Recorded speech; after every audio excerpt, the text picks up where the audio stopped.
are going to start recording. So anything you say from here on out is on the record, folks. Act and speak accordingly. And we are going to dive into an author business Q&A. So this is one of the sessions that's driven by you guys and any questions that you may have. And we do have a nice crew here to make sure that all the questions can get answered. Because we have enough people that we're actually on multiple screens in Zoom, even on gallery view, we can't see everyone. So if you can type your questions into the chat, that will help us to make sure that you don't get missed. If you're sitting there waving at us, there's quite a good chance that we are not on the same screen you are, so we will not see you, and then we'll be sad. So shall we dive in? And I think, Eileen, the first handful of questions here are all about agents. So if you want to maybe read out the questions and then answer them for us as best you can. And then if you have a follow-on question from something Eileen's talking about, you can either drop it in the chat and we'll keep an eye on that, or you can unmute yourself and hop in if it's a good moment and we aren't in complete chaos. No pressure, no pressure, chaos. So first off, I'm going to do a quick pitch. Tomorrow, I'm actually talking to my agent, who is Barbara Powell of the Irene Goodman Agency. So she is going to be here, which I'm super excited about, coming to us from New York City.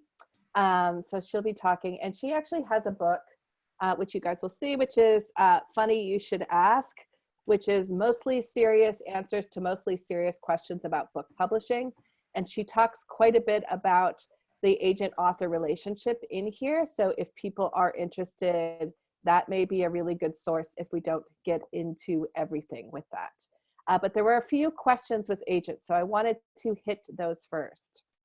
So the first question is, I want to know what percentage should the agent get, the editor get, and the press if you go the traditional publication route? So this is a great question because we're going to break this up into parts.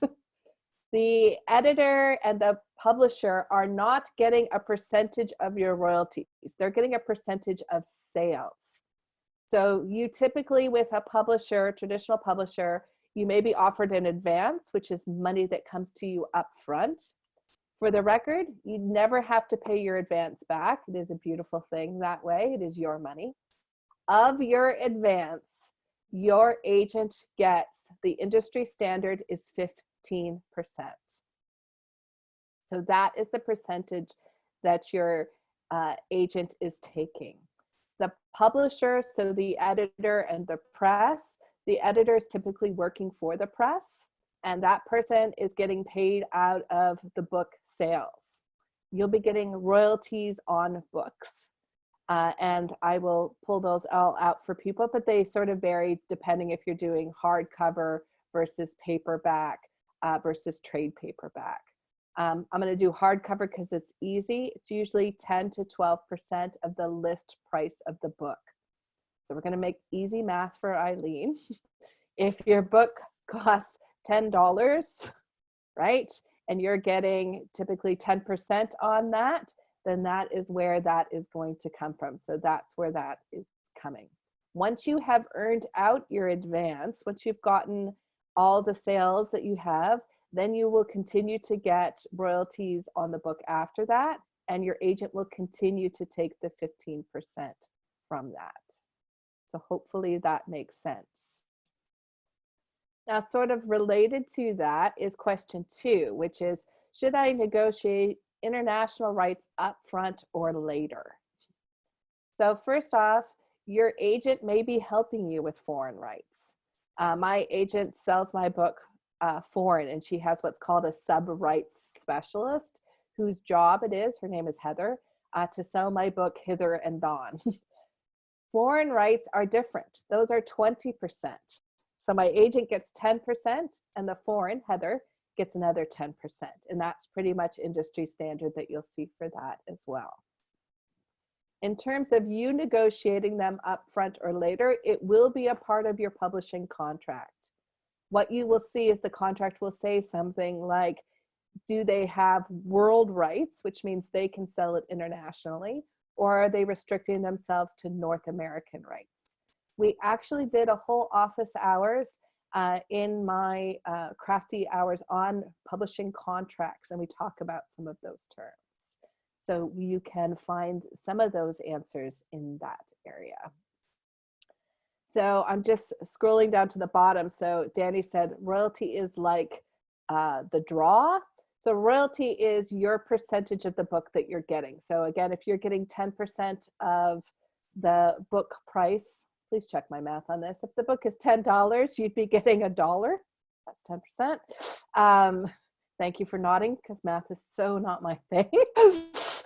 You'd be getting $1 on each of those books. So if your advance was $1,000, you would need to sell 1,000 books before you had, quote unquote, earned out your advance.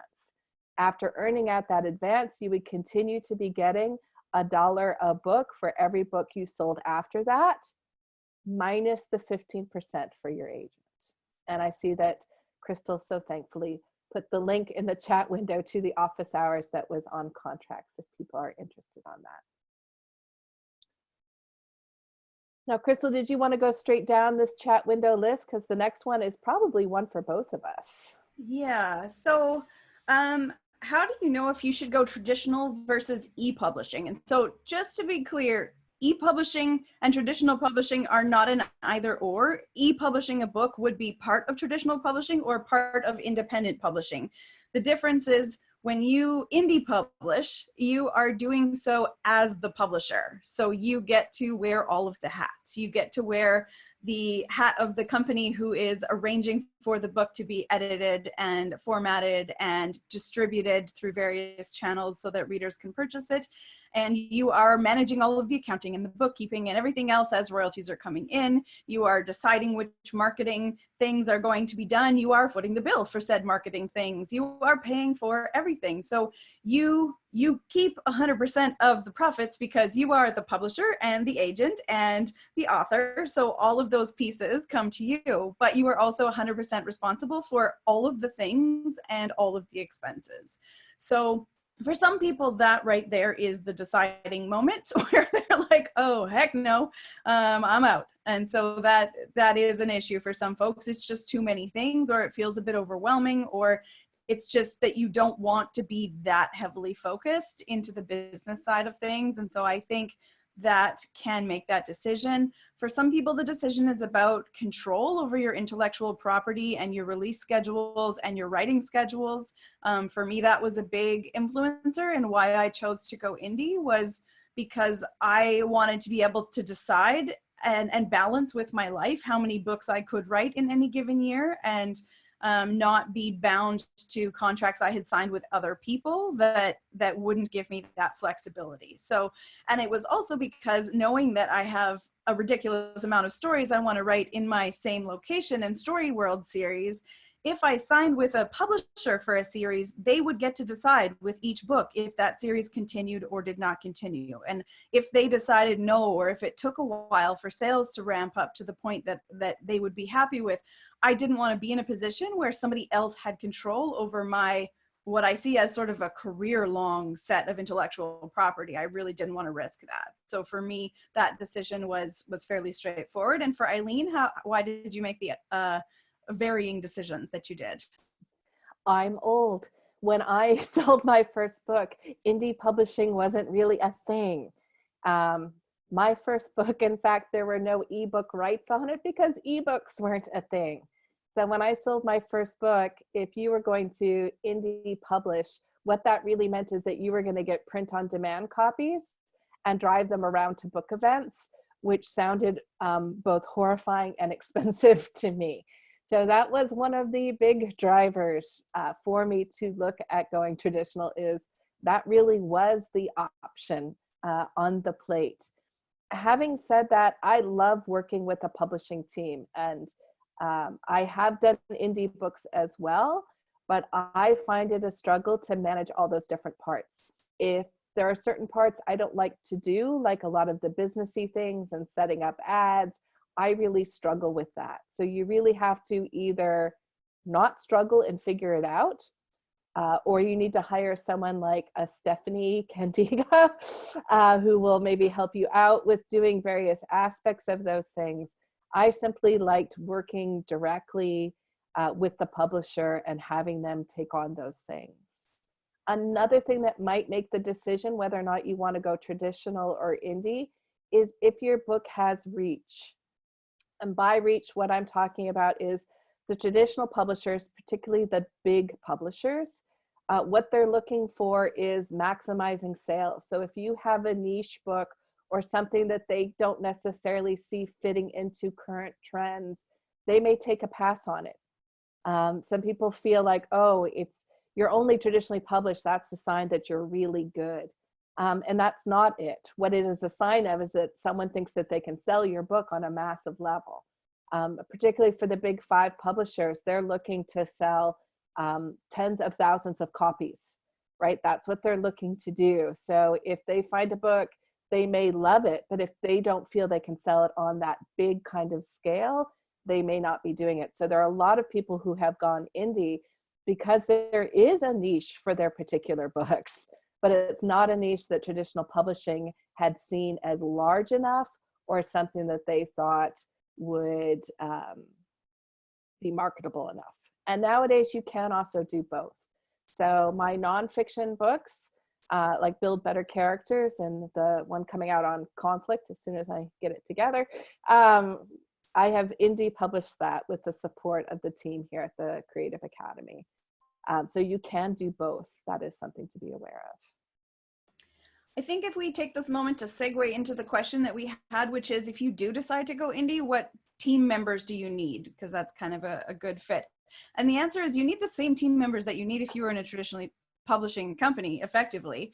I mean, you need editors, possibly plural, possibly singular. You need somebody to do some story editing with you. You need copy editing or line editing, and you also need proofreading before you go live. Sometimes that's the same person. I have an editor who does all 3 stages with me because she has an eye for all of those pieces. Not every editor does all of the things. So you'll need to build your editing team depending on what exactly you need.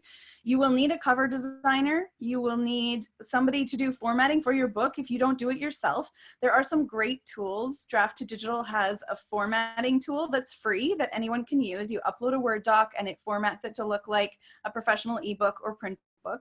Or Vellum is the one that Mac users love and swear by. That is if I had to pick a thing that revolutionized indie publish for me, it would be KDP and the other sort of book distributors that let you go right to readers, and Vellum. Those are the 2 things that have completely changed, because I did start before everybody was indie publishing in the old school way where you printed 2,000 books and kept them in your house until you sold them from your car.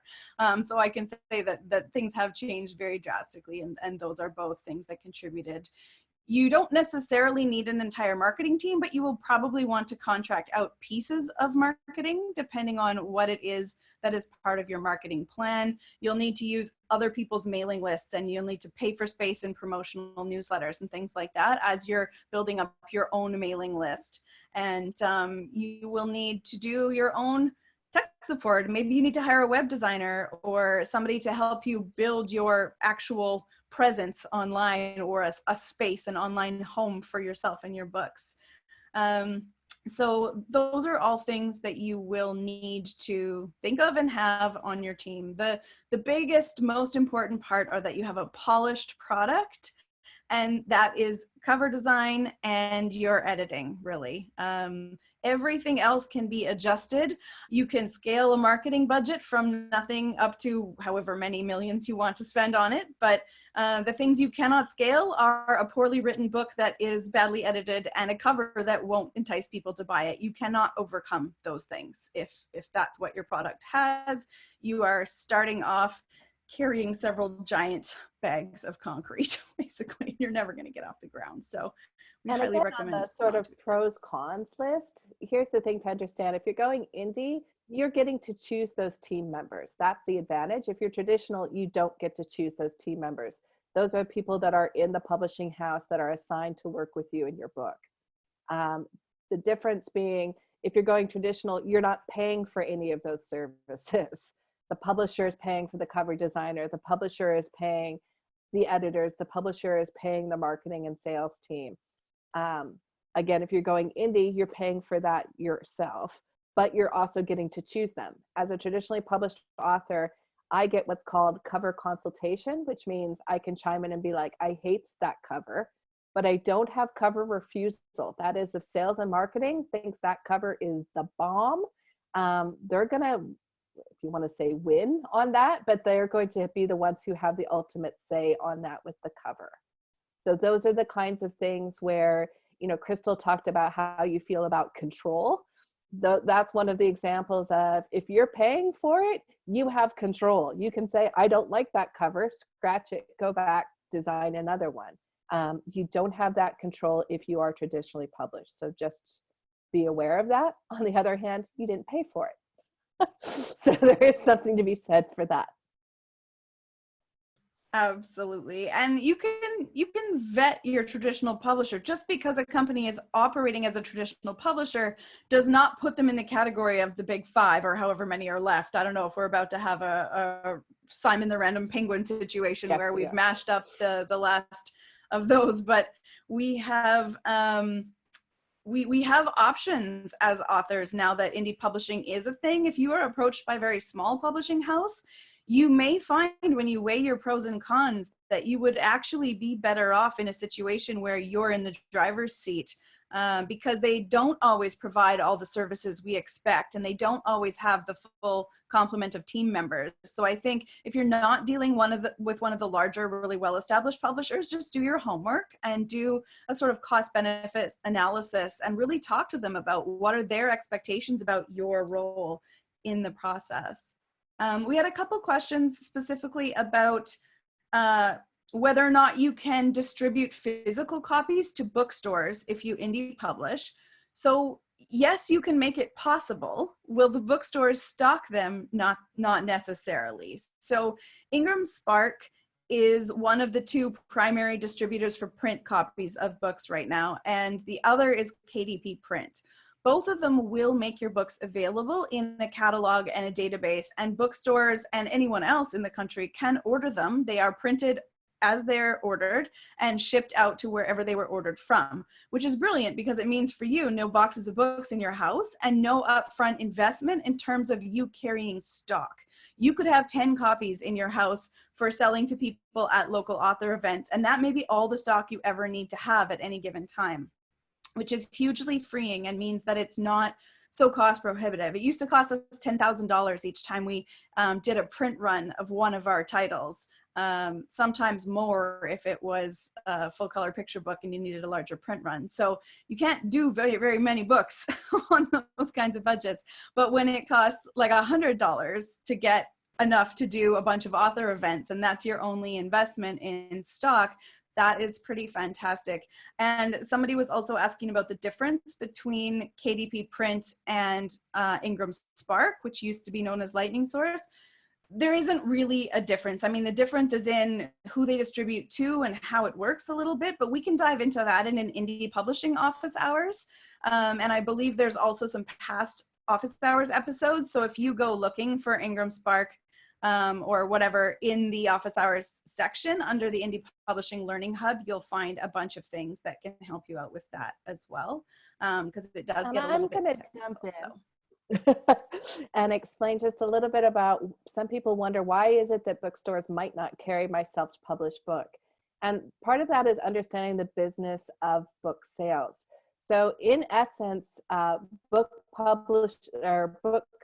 stores like Barnes and Noble, like Chapters Indigo, including also most of the independents, they run almost like a consignment store. So that is, they order books in. If those books do not sell, the publisher is required to buy them back. So the publisher takes those copies back. I don't know if you've ever been at a used bookstore and you saw a book without a cover on it. What that typically happens is someone's being cheated, but a bookstore renders books because it costs too much to send the books back in most cases. What they'll do is they'll just rip the cover off, send the cover back into the publisher, and the publisher then provides the money back. So that's often why bookstores aren't wanting to cover indie books, because they don't have faith that you're necessarily going to buy the book back if they're not able to sell it.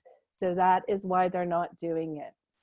It's also important to understand The book sales, particularly in those large chains, is a massive business. So, you know, when you go into a bookstore and you see that hot new fiction table, and there's a bunch of new releases on that book, you need to understand that the publisher, in most cases, paid to be on that table. It's called co-op placement. It can cost upwards of $50,000 a week to be on those kinds of tables. So it is an investment the publisher is making. You know, when you go down the shelves and there are some books that are face out versus spine out, so they're being displayed this way versus this way, it costs more to be face out. That is a thing, again, that is being paid for. If it's on what they call the end caps, that is, again, something that in most cases the publisher has paid for that placement. So there is a whole business to understand kind of behind the scenes that is happening in bookstores. And that is why if you're getting some pushback, that is typically where that's happening. It's from there. You do have the option when you go with Ingram Spark to select a box that says, yes, I will accept returns, but you have to pay for all of that to happen. And so it's very, very risky.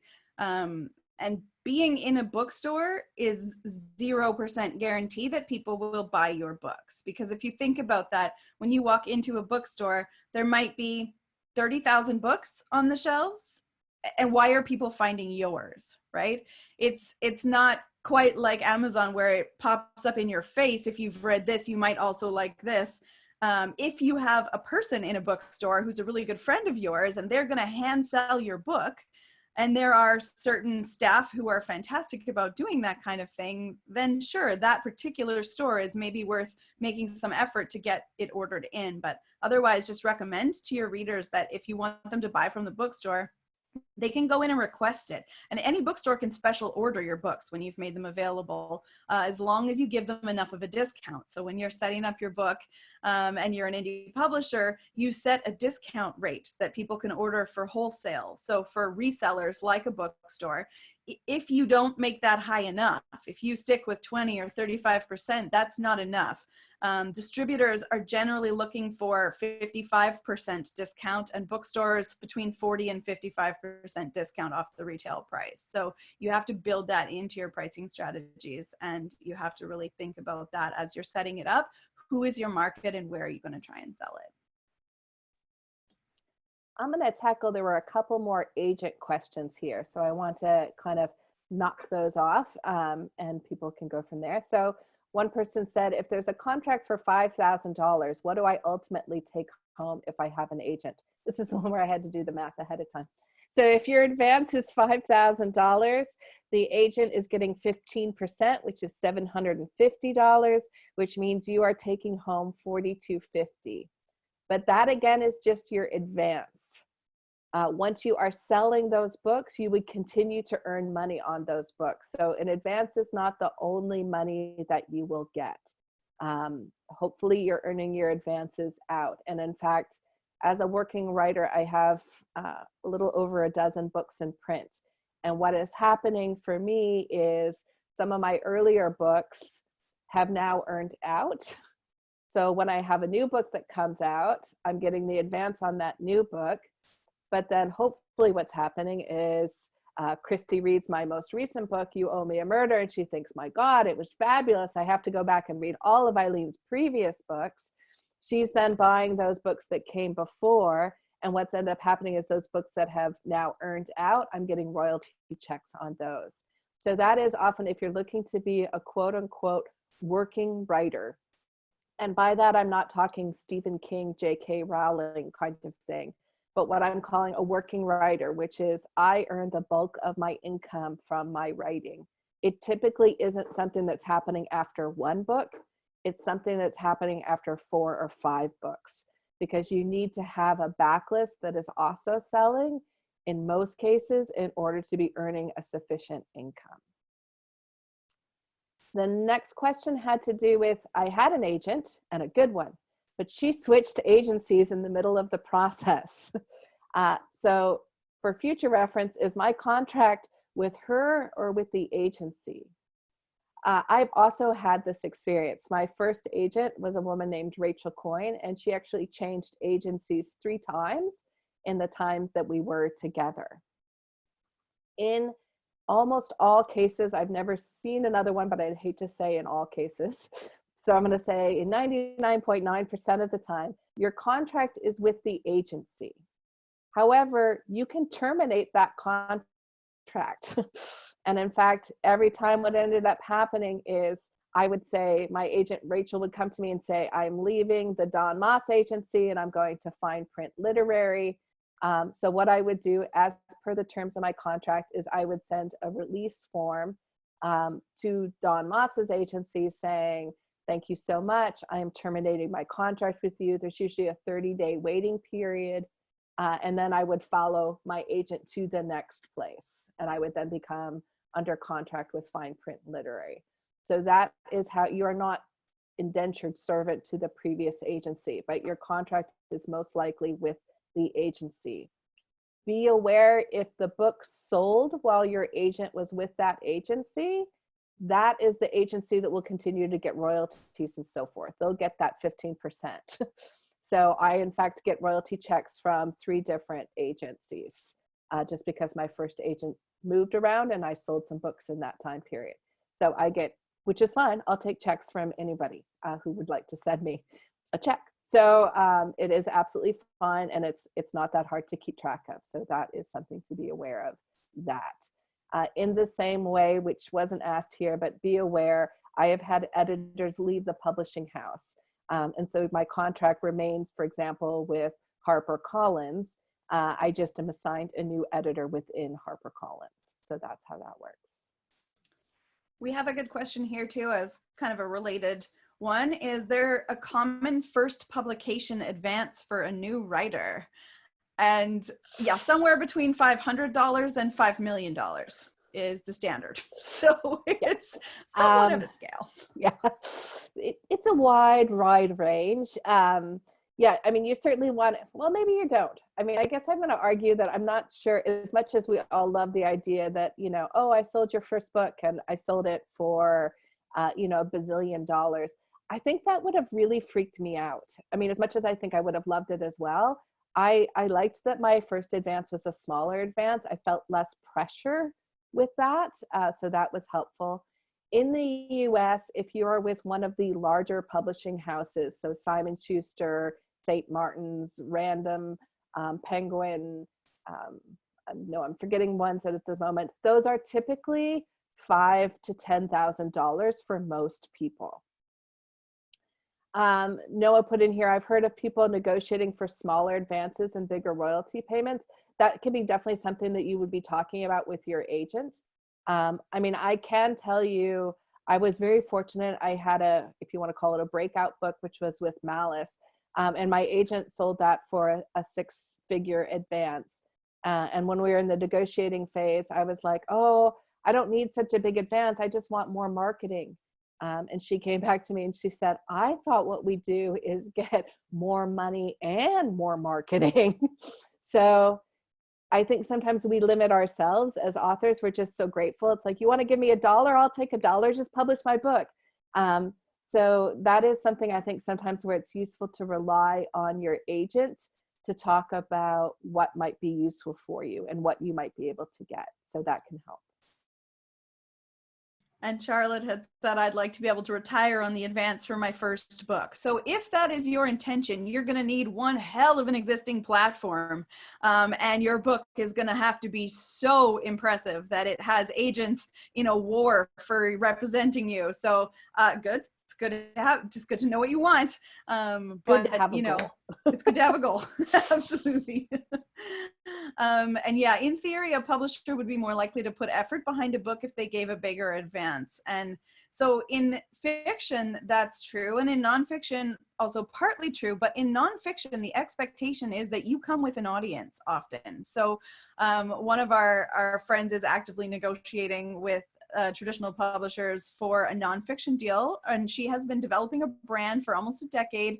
And they said, until you can fill Fenway Park with your own mailing list, we're not ready to talk to you. So I think she said that's 50,000 seats or something in Fenway. So that's something just to think about in your mind, is that if you are looking to sell, they will expect a platform to come with you. So that's why a lot of the books we see are people who have already been teaching, coaching, have their own TV shows. Like there's all of that stuff seems to come of a package, is because they don't want to have to market from scratch. They want to know that they can sell a certain amount of copies to your existing true fans, right? So we talk a lot about building your fan base in the Connecting with Readers sessions, and that's why if you have your own mailing list and you can activate those people when you have a product, it increases your chances of earning out whatever advance you may have gotten. It increases your chances of getting a contract in the first place, and it really makes a difference in terms of those first 6 months or so of seeing sales.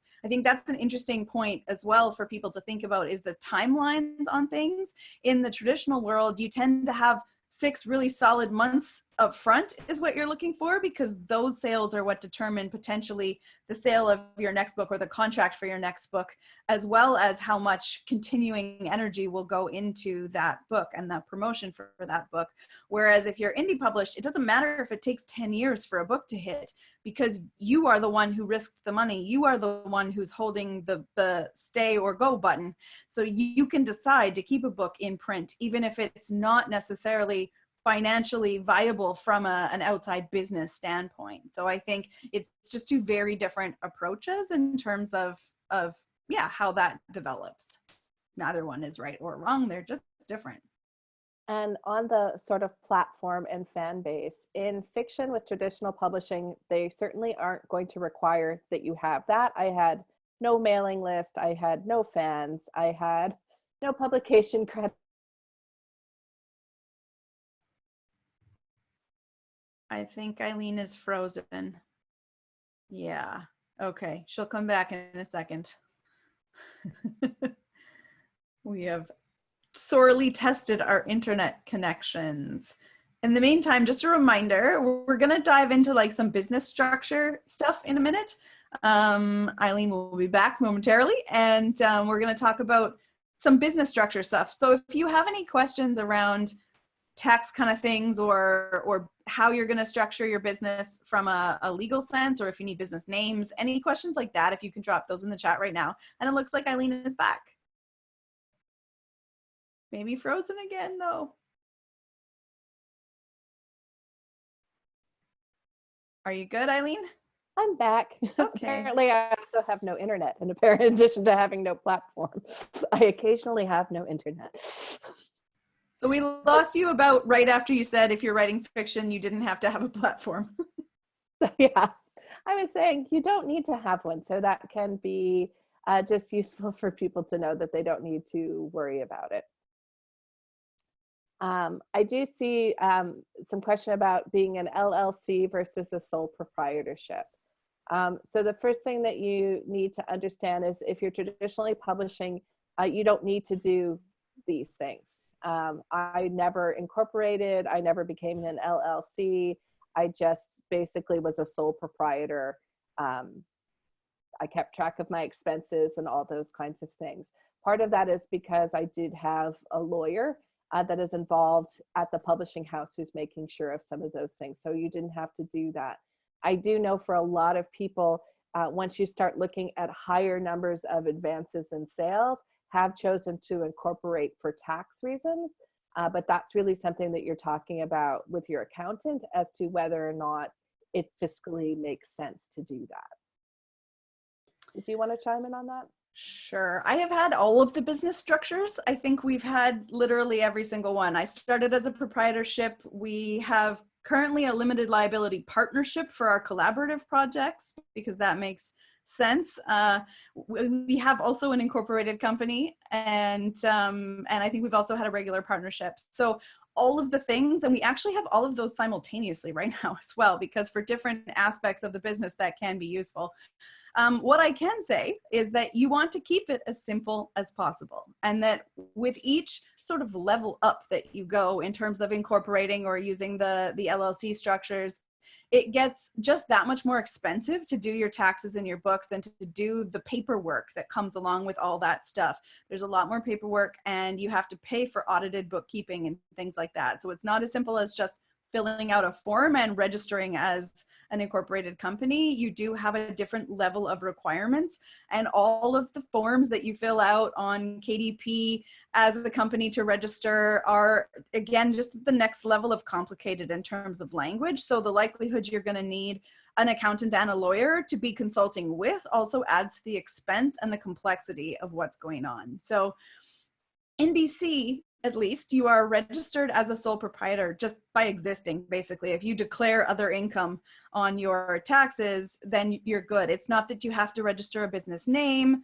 You don't have to go through any kind of formal process to be a sole proprietor. You just are, because you're conducting business. So you can be writing off a lot of your expenses, can be helping offset any income you might have. Now, the assumption is, of course, that you will have some income from that, but you'll want to talk to your accountant, because there are some flexible time periods. You can carry forward some of your expenses, and you can have, there are ways to offset that. Maybe you don't make money this year, but you do next year, and there are ways to make that work for you. So it is really important to treat your business like a business and actually operate in that way. But if you are thinking about incorporating in Canada, at least in BC, we have this idea that it will protect us from all the legal things. Now, I know in the States it operates very, very differently, and I am not a lawyer, I am not an accountant, I will not give you legal advice about your business structure. I would say go talk to someone in your area, because every state is different, every country is different, every province is different. So talk to somebody in your area and ask them questions specifically about your business situation, because it may be that that is a smart way to limit the liability. It's also possible we originally incorporated because our errors and omissions insurance, hard to say, as a company was way cheaper because we were incorporated.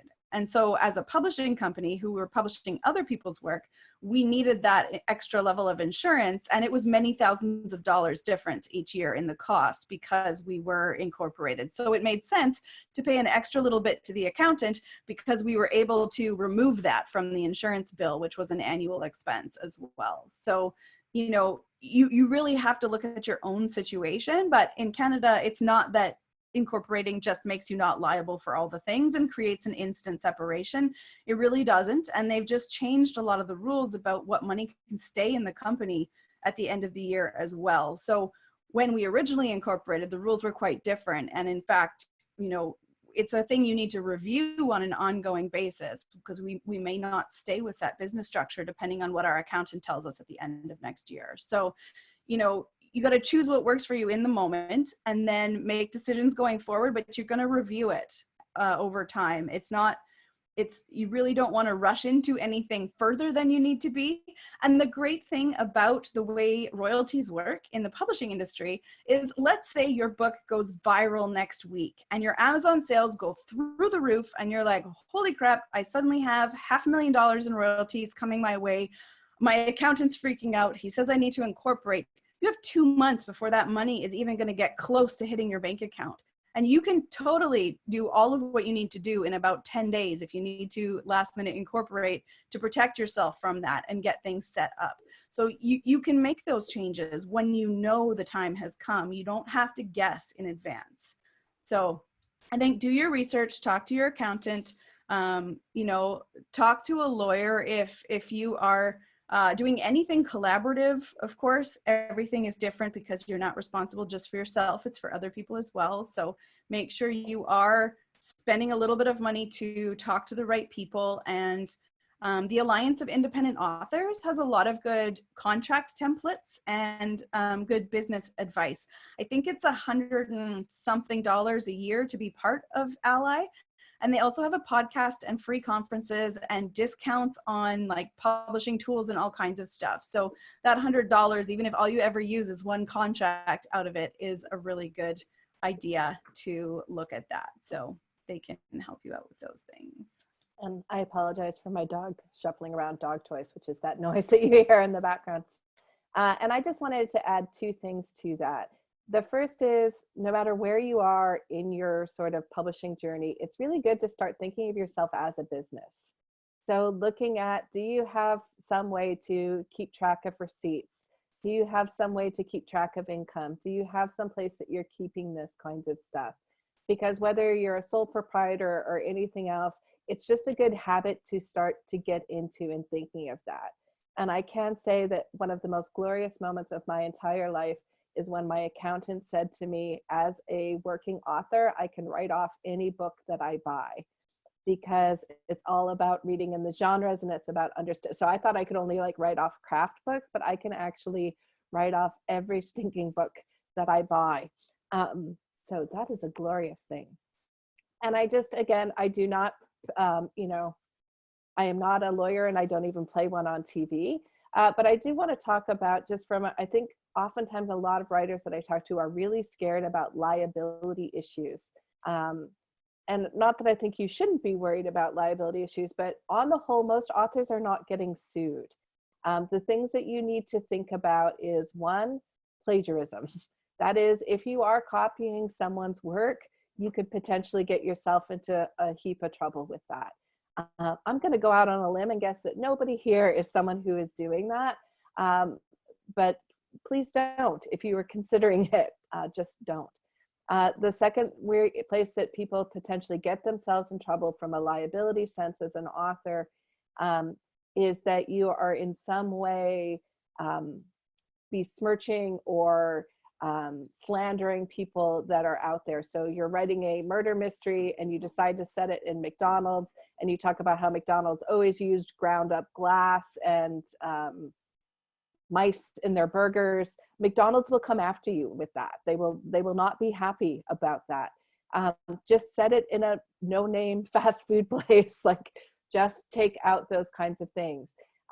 If you talk about someone going to McDonald's, that's fine. You just capitalize it. It's a trademark place. You can use product names, those kinds of things. But if you're using those product names or someone's name in a defamatory way, just be aware that that is where you can potentially get into some liability issues. Obviously, this is different with nonfiction, because with nonfiction, if you're giving advice about, you know, this is how you can avoid COVID-19, and it's by, you know, eating dog treats. If someone eats dog treats and becomes sick, they potentially can come after you with that. So those are the kinds of things. But in general, I would say liability is probably not most authors' biggest concern. Yeah, if you're publishing anyone else's work, again, it's a whole nother ballgame, and you need to look at that very differently. But the biggest thing is, you know, if you look at traditionally published books and you go to the front and you look at the disclaimer. So if you are writing a memoir, go to a memoir published by one of the big five and look at the disclaimer they have included in the front, because they went all out with their legal team to make sure that that was okay, right? And so I think that's important. I think if there are people in your life and you are writing nonfiction memoir and those people are not going to be happy with how you're telling that story, you maybe want to change some names, or you want to say that it is a fictionalized memoir based on true events, or you want to make sure that you are being respectful of the people whose story you're telling, because you're telling your experience of that story. You're not telling theirs. So that's really important. And just to cover yourself, like, do your research, do your homework, and look at those things. I think one other place where you run into liability or copyright issues is around song lyrics. This comes up all of the time, but song lyrics and other people's poems. So you can use a little bit of song lyrics in theory. Anything that is released into the public domain becomes okay, but part of the problem is, if you go to do an audiobook of something, even if it was okay to put it in print, you need performance licensing permission when you go to record an audiobook, because audiobooks are considered a performance. So I ran into this with Silver Bells, because the part of the song Silver Bells is in there, just like one line, you know, but it was enough that the narrator said, okay, well, you need this licensing, and it was thousands and thousands of dollars, and that's if you can even get it. And so we had to do a clever workaround of just, you know, referencing the music playing in the background. But I would just say, don't create those problems for yourself if you don't need to, because it's one extra step the publisher might not want to go through if you're traditional, or you might not want to go through if you're indie. And if your print book is different from your audio book, it breaks the whisper sync, which is the automatic syncing between your devices and the formats you're reading or listening in. And you don't want to break the whisper sync. You want them as close as you possibly can, because that really, it increases the accessibility for folks, but it also just makes sure that that is working in all of the places, and will be a much nicer reader experience for all of your readers as well. And in terms of, there was a question about pen names. So traditionally, if you have a pen name, and I've written a book under a pen name before as well, the contract will be with you. So the checks came to me with my name on them, and it just within the contract, it indicated that there was a pen name. Crystal, do you want to talk about how your legal name might be different than a pen name for indie? Yeah, so for indie, you can set up your publishing accounts, though those need to be in real legal names, because again, it's a financial contract. Whatever you file your taxes under is what your publishing accounts need to be set up with. And if you're using ISBNs, the ISBNs need to be cross-matched to a publisher account that is a real name. But you have the option to have an imprint name. So most distributors of your work, when you go to set up your title, will say, what is the imprint name for this work? And that is what appears publicly. And of course, the author name you can set as anything that you want. Now, if you write under multiple names, this gets a little bit tricky, because you do need some separate accounts. Like if you want your Amazon author dashboard or your Author Central account, which is on Amazon, if you click on Crystal Hunt, you see an author profile. If you click on CJ Hunt, you see an author profile. I had to create 2 separate accounts, and I actually have a third one for Crystal Stranahan for my kids' books. It's a pain in the behind. So, you know, just be sparing with your pen name stuff as you're thinking about setting it up. Just keep in mind that you sort of exponentially complicate anything that you do with each name that you add. So it's not to say don't write under a pen name, but the couple areas where you're going to want to think carefully about that are when you buy a domain name and you buy hosting, your domain name registration is publicly visible unless you pay for privacy. So your contact information, your name, etc., shows up in a public whois database. So if you are writing under a pen name, you have to make sure, and you don't want it associated back to you. It's one thing if it's not for privacy purposes, it's just for branding, then that's different. But if you don't want to be identified, you need to make sure that when you register for your domain name, you do it with information that you've checked the box to pay the extra $25 a year or whatever it is to have that private, or that you've used a registrar who signs up in their name, not yours, because that is an instant link between you.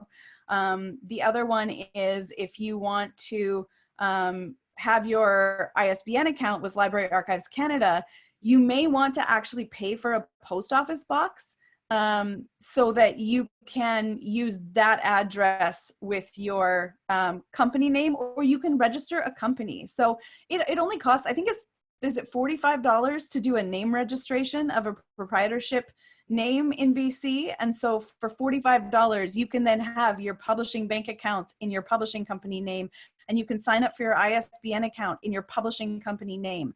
And so then your name is no longer directly associated, because the ISBN publisher accounts, there is also a database of those that can be looked up. So you want to make sure that those are 2 places where it's quite frequently. There's a question here about if you're incorporating for indie publishing, if you don't want your author name under publisher, you'll need to incorporate.